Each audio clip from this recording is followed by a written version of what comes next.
आगामी लोकसभा चुनाव साल 2024 में विपक्ष को एकजुट करने के मकसद से दिल्ली दौरे पर निकले सीएम नीतीश कुमार ने आज अपने दल के राष्ट्रीय अध्यक्ष कृष्ण पटेल से मुलाकात की और इस दौरान दोनों नेताओं ने लोकसभा चुनाव को लेकर एकजुटता की बात की।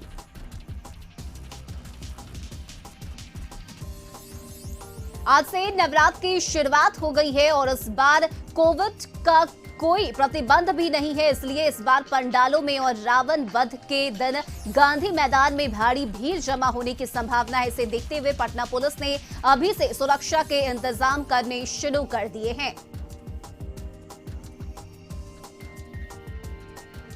पटना पुलिस ने बड़े आपराधिक गिरोह का भंडाफोड़ करते हुए 5 लोगों को गिरफ्तार किया है। इस गिरोह ने पटना के बाईपास, बुद्धा कॉलोनी, परसा और पटना सिटी के इलाके में कई लूट, हत्या, रंगदारी की घटनाओं को अंजाम दिया था। दरअसल पिछले 5 महीनों से इस गिरोह के पीछे पटना पुलिस लगी हुई थी। शिक्षक नियुक्ति को लेकर लगातार हो रहे प्रदर्शन को लेकर शिक्षा मंत्री चंद्रशेखर ने कहा कि पटना के गांधी मैदान से जब नीतीश कुमार ने ऐलान किया था कि 20 लाख लोगों को नौकरी और रोजगार देंगे, तो उसी दिन से सरकार उस पर काम कर रही है। उन्होंने कहा कि जहां लाखों नियुक्तियां होनी है, साथ में उन्होंने यह भी कहा कि उन लोगों से पूछिए जो 16 करोड़ के रोजगार की बात कर रहे थे। औरंगाबाद के अंबा थाना इलाके के नेशनल हाईवे 139 पर श्रवण बिघा के पास तेज रफ्तार ट्रक ने बाइक सवार 2 युवक को रौंद दिया, जिसमें एक की मौत हो गई जबकि दूसरा युवक गंभीर रूप से घायल हो गया। जानकारी के मुताबिक दोनों युवक बाइक पर सवार होकर औरंगाबाद दवा लेने के लिए जा रहे थे। आज से सुबह सपा की सावधान यात्रा शुरू हो रही है। इस बात की जानकारी पार्टी अध्यक्ष ओम प्रकाश राजभर ने दी। मीडिया से बात करते हुए उन्होंने कहा कि यह यात्रा जनता को सावधान करने के लिए आयोजित की जा रही है।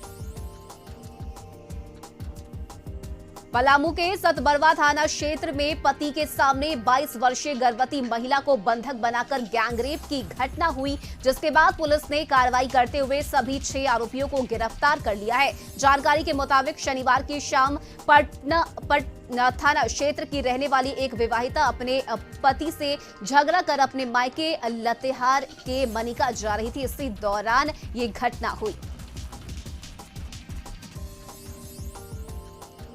मोतिहारी के केसरिया नगर पंचायत में डायरिया और हैजा फैलने से जिले के स्वास्थ्य महकमे में हड़कंप मच गया है। नगर पंचायत क्षेत्र के वार्ड नंबर 3 और 5 इस महामारी से प्रभावित है, जहां लगभग 58 मरीज इस महामारी के चपेट में हैं, जिनमें अधिकांश बच्चे हैं। कुछ गंभीर मरीजों का इलाज सदर अस्पताल में चल रहा है और कुछ मरीज सामुदायिक स्वास्थ्य केंद्र केसरिया में भर्ती है। मुजफ्फरपुर में सदर थाना क्षेत्र के रेवा रोड में ड्यूटी पर जा रहे होमगार्ड जवान को अनियंत्रित ट्रक ने रौंद दिया, जिससे उसकी मौके पर ही मौत हो गई। घटना की सूचना मिलने के बाद पहुंची पुलिस ने शव को पोस्टमार्टम के लिए भेजा। लखनऊ पुलिस को बड़ी सफलता हासिल हुई है। पुलिस ने शहर के विभूति खंड इलाके के बस अड्डे से पीएफआई के जोड़े अब्दुल माजिद को गिरफ्तार किया है। पुलिस ने आरोपी के पास से इलेक्ट्रॉनिक गैजेट और पीएफआई और आईएसआईएस से जुड़े आपत्तिजनक साहित्य बरामद किए हैं। औरंगाबाद के अंबा थाना इलाके के नेशनल हाईवे 149 पर श्रवण बिघा के पास तेज रफ्तार ट्रक ने बाइक सवार 2 युवक को रौंद दिया, जिसमें एक की मौत हो गई जबकि दूसरा युवक गंभीर रूप से घायल हो गया। औरंगाबाद के रफीगंज शहर के चरकावा अहमदपुर में एक पागल कुत्ते ने आधा दर्जन से अधिक लोगों को काटकर जख्मी कर दिया। सभी घायलों को आनन फानन में रफीगंज सामुदायिक स्वास्थ्य केंद्र में लाया गया। सभी की पहचान अहमदपुर चरकावा निवासी के रूप में हुई है। रोहतास जिले के डेहरी नगर थाना क्षेत्र के 4 लेन जीटी रोड पर सोमवार सुबह एक बड़े कंटेनर से अंग्रेजी शराब की बड़ी खेप बरामद की गई। बड़ी बात यह है कि पुलिस को झांसा देने के लिए ट्रक के आगे से फर्नीचर लोड किया गया था और फिर उसकी पैकिंग की गई थी। देखने से साफ लग रहा था कि ट्रक से फर्नीचर ट्रांसपोर्ट करने के लिए ले जाया जा रहा है, लेकिन पुलिस की कार्रवाई से उसकी पोल खुल गई।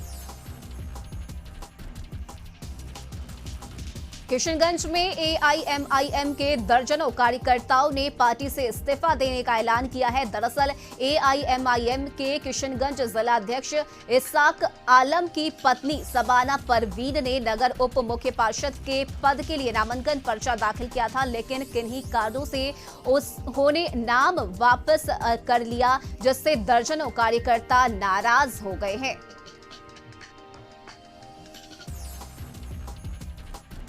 और लातेहार से खबर सामने आ रही है, जहां तुबेद कोल माइंस में हिंसक झड़प हुई है। इस झड़प में कई रैयत और कर्मी घायल हुए हैं। बताया जा रहा है कि डीवीसी की तरफ से भूमि पूजन काम किया जा रहा था, जिससे लोग आक्रोशित हो गए और लाठी डंडों के साथ मौके पर पहुंचकर न सिर्फ हंगामा किया बल्कि मारपीट भी की। फिलहाल इलाके में हालात तनावपूर्ण हैं।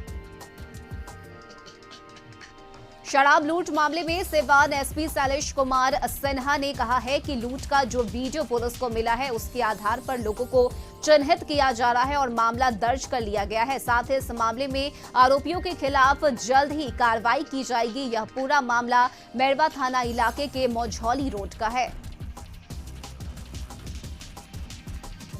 नालंदा के जिला मुख्यालय बिहार शरीफ से 16 किलोमीटर की दूरी पर स्थित घोसरावा गांव से मां आशा देवी का भव्य मंदिर है, जिसे लोग सिद्ध पीठ के नाम से भी जानते हैं। माता दर्शन के लिए मंदिर में श्रद्धालु दूर दूर से आते हैं। सच्चे दिल से जो भी मन्नत मांगते हैं, मां आशा देवी उनकी मन्नत पूरा करती हैं।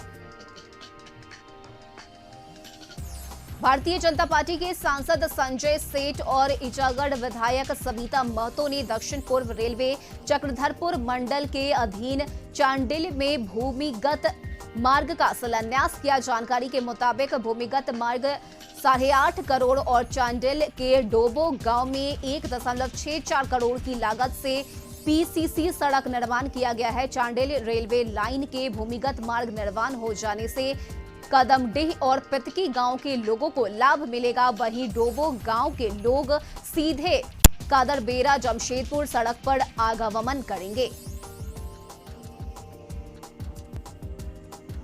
जेडीयू और राजद की तरफ से विपक्ष को एकजुट करने के प्रयासों के बीच राज्यसभा सांसद धीरज प्रसाद साहू ने महत्वपूर्ण बातें कही। लोहरदगा में धीरज प्रसाद साहू ने कहा कि जिस प्रकार की परिस्थितियां बन रही है, उसके बाद विपक्ष को एकजुट करने का प्रयास किया जा रहा है। आने वाले समय में विपक्ष एकजुट होकर 2024 के लोकसभा चुनाव में भारतीय जनता पार्टी की सरकार को उखाड़ फेंकने का काम करेगी।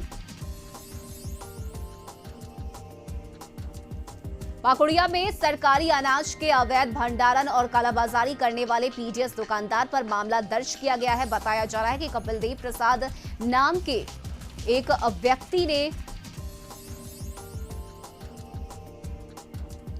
दुमका के सरैयाहाट थाना क्षेत्र के असवारी गांव में ग्रामीणों ने 4 लोगों के साथ मारपीट किया था। मामले में सरैयाहाट पुलिस ने 6 लोगों को गिरफ्तार कर जेल भेजा है। इसकी जानकारी प्रेस कॉन्फ्रेंस कर सर्किल इंस्पेक्टर नवल किशोर सिंह ने दी।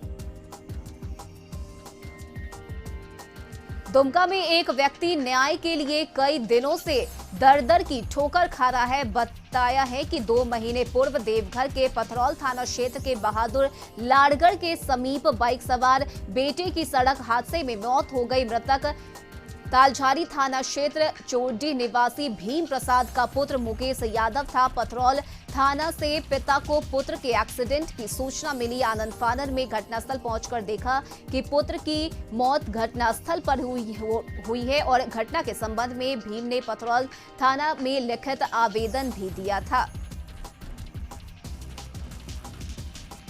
देश की आजादी के 74 वर्ष पूरे होने के बाद मुजफ्फरपुर के एक गांव में सरकारी नौकरी लगी, जिससे ग्रामीणों में खुशी है। कहानी कटरा प्रखंड के शिवदासपुर पंचायत के सोहागपुर गांव की है। आजादी के बाद इससे पहले पूरे गांव में किसी को सरकारी नौकरी नसीब नहीं हो पाई, लेकिन इस कलंक पर गांव के राकेश कुमार ने विराम लगा दिया और राकेश अब सरकारी शिक्षक बन गया है।